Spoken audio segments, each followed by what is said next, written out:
So my dear students, इस वाली video में हम लोग डिस्कस करेंगे दो क्वेश्चनों को। सैम्पल पेपर में आए हुए क्वेश्चन है और इन दोनों क्वेश्चनों को हम लोग सॉल्व करेंगे अच्छे से। ठीक है, तो आप लोग ध्यान से देखना चाहिए। Find the area of the major segment in terms of pi. मतलब पाई की वैल्यू नहीं रखनी है, इन टर्म्स ऑफ पाई, पाई के टर्म्स में ही बताना है। एक सर्किल की रेडियस 5 सेंटीमीटर है और कॉर्ड है 90 डिग्री का एंगल बना रहा है एट द सेंटर। ठीक है, तो हमें क्या बताना है बच्चों? सेक्टर का एरिया बताना है, अच्छा सेगमेंट का एरिया बताना है। ठीक है, तो हमको सेगमेंट का एरिया बताना है। ठीक है, तो इसके लिए हमें क्या करना पड़ेगा? हमें एक बार देखना पड़ेगा कि होता क्या है करके। देखिए, ये जैसे हमारे पास एक सर्कल है, ये एक कॉर्ड है, ठीक, और ये कॉर्ड है, और ये कितनी डिग्री कितनी लंबी कॉर्ड है ये तो नहीं पता है, बट इस सेंटर पे 90 डिग्री का एंगल बना रही है और इसकी जो रेडियस है 5 सेंटीमीटर है। तो मैंने केवल 5 लिखा है। ठीक है, आप लोग को इतना तो दिख ही रहा होगा ना। तो मुझे बताना है सेक्टर का एरिया कितना होता है। सेक्टर का एरिया होता है theta upon 360 into pi into R square. तो 90 से कैंसिल हो जाएगा 4 टाइम्स, और 5 का स्क्वायर 25, यानी कि 25/4 पाई सेंटीमीटर स्क्वायर। ये तो आ गया सेक्टर का एरिया, इस पूरे वाले सेक्टर का एरिया।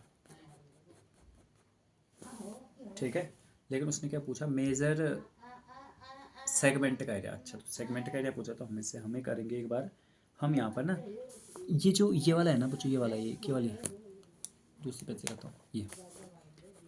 तो अगर ये वाला एरिया कहीं ना कहीं सब्ट्रैक्ट हो जाए अगर पूरे में से, तो हमारे पास जो बचेगा पूरा बड़ा वाला है, उसमें से ये वाला एरिया अगर हट जाए तो ये बच जाएगा ना हमारे पास मेजर सेगमेंट। तो मेजर सेगमेंट का एरिया पता करने के लिए हमें इस माइनर सेगमेंट का एरिया पता होना चाहिए। और ठीक है, पूरे सेक्टर का एरिया हमारे पास हो गया। इसमें से माइनस कर देंगे अगर हम ट्रायंगल के एरिया को, तो ये माइनर सेगमेंट का एरिया आ जाएगा। और ट्रायंगल का एरिया, क्योंकि यहाँ पर 90 डिग्री का एंगल बना है, इसलिए इस ट्रायंगल का एरिया होगा 1/2 इंटू बेस इंटू हाइट, यानी कि हो जाएगा 25/2। ठीक है, इन दोनों में से फिर 25/2 कॉमन ले लेंगे, तो 25/2 कॉमन आ गया, तो यहाँ पर बच गया 1/2 पाई, और यहाँ पर क्या बच गया? 25 हो गया, तो ये 1 हो गया। ठीक है, तो -पाई/2 इतना बच गया। ठीक है, तो ये हमारा आ गया है। अब हम क्या करेंगे? अब ये हमारा माइनर सेगमेंट का एरिया आ गया।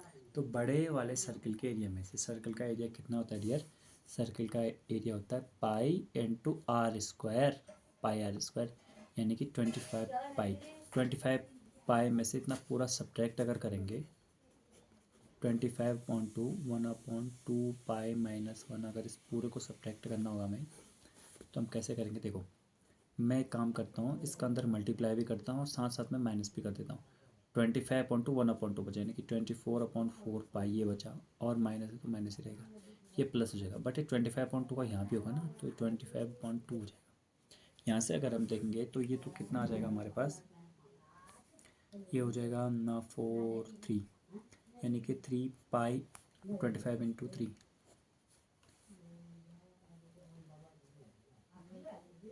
ये कितना हुआ? ये अगर यहाँ मल्टीप्लाई करेंगे तो 425 जो 100, 100 माइनस 75 पाई अपॉन 4। जी आपको दिखाई नहीं दे रहा होगा, चलिए यहाँ पर देखिए, ये देखिए, मैं पहले इन दोनों को सब्ट्रैक्ट कर रहा हूँ, यहाँ से यहाँ मल्टीप्लाई किया मैंने। 425 जो 100, 100 पाई माइनस 25 पाई, यानी कि 75 पाई अपॉन 4, और इसे लिखूँगा मैं 25/2। ठीक है, और ये मेरा पाई के टर्म्स में मेरे बड़े वाले मेजर सेगमेंट का क्या आ जाएगा? एरिया आ जाएगा। तो ये क्वेश्चन हुआ है ऐसे। अब इसी की तरह एक क्वेश्चन और भी है, तो इसको देखना आप। ठीक है, अ सर्कल इन स्क्राइब्ड का मतलब होता है कि, मतलब जैसे अगर हमारे पास एक ट्रायंगल है, वो भी राइट एंगल ट्रायंगल, और राइट एंगल ट्रायंगल यहाँ पर क्यों है? क्योंकि बोला है खुद right angle at triangle, right angle at B, तो बी पर राइट एंगल है, तो मैं इसे ए मान लेता हूँ, इसे सी मान लेता हूँ। ठीक है, ये मैंने मान लिया। और क्या है? ए बी जो है ये 24 सेंटीमीटर है, बी सी जो है ये 7 सेंटीमीटर, तो ये कितनी हो जाएगी? ये हम उससे निकालेंगे पाइथागोरस थ्योरम से। जब हम पाइथागोरस थ्योरम का यूज़ करेंगे तो ये 25 आ जाएगा। ठीक है, पाइथागोरस थ्योरम का हो जाएगा perpendicular square plus base square, तो इस तरह से आ जाएगा हमारे पास। अब हम फिर क्या करेंगे? इसके अंदर एक क्या है? सर्कल है, तो इस सर्कल की रेडियस बतानी है हमको, इस सर्कल की रेडियस बतानी है।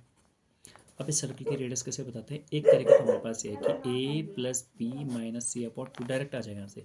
तो ए क्या हुआ, ए एंगल के अपोजिट वाली साइड 7, बी के अपोजिट 25 माइनस सी के अपोजिट 24 अपॉन 2, यानी कि ये हो जाएगा 1 7 + 8/2, यानी कि ये हो जाएगी 4 सेंटीमीटर। तो इस सर्कल की रेडियस कितनी आ जाएगी, ए प्लस बी माइनस सी अपॉन 2। तो इस फॉर्मूले से ये आ जाएगा डायरेक्ट, ठीक है। तो इस तरह से हमारा ये वाला क्वेश्चन भी होता है एंड। अब मिलते हैं हम नेक्स्ट वाली वीडियो में।